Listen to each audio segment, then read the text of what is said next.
बुल्ढाना जिले में भारी बारिश ने खेतों का बड़े पैमाने पर नुकसान किया है। इसे लेकर पूर्व मंत्री सुबोधभाऊ सावजी ने मुख्यमंत्री देवेंद्र फडणवीस से मेहकर लोहार तालुका में गीला सूखा घोषित करने और मेहकर तालुका के देउलगांव, सखारशार आदि प्रभावित क्षेत्रों को विशेष पैकेज देने की मांग की है। इस वर्ष मानसून की शुरुआत में ही कृषि को भारी नुकसान हुआ है। इसे देखते हुए ये मांग की गई। आज हे पत्र आम्ही मुख्यमंत्री देवेंद्र फडणवीस यांच्याकडे पाठवलं। याचा आशय असा आहे, बुलढाणा जिल्ह्यातील लोणार मेहकर तालुक्यात दुष्काळी परिस्थिती जाहीर करावी।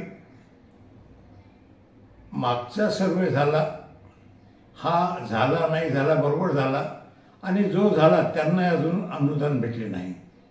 त्यानंतर खूप पाऊस आला, नुकसान सर्रास झाले, म्हणून आपत्कालीन परिस्थिती जाहीर करणं आवश्यक आहे।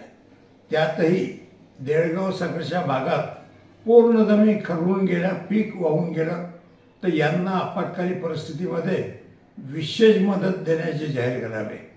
आणि अशीच परिस्थिती मेहकर लोणार तालुक्यात अनेक ठिकाणी आहे, त्यांनाही विशेष मदत देण्याचं जाहीर करावं। या पावसामध्ये विहिरी खचून गेल्या शेतकऱ्यांच्या, याचा सर्वे होऊन त्यांनाही मदत करावी। त्याचप्रमाणे जर यांना शेतकऱ्यांना मागची मदत आणि आता दुष्काळी परिस्थितीची मदत जर भेटली नाही, तर शेतकऱ्यासमोर पुढचं सत्र कसं करायचं याचा मोठा प्रश्न पडणार आहे।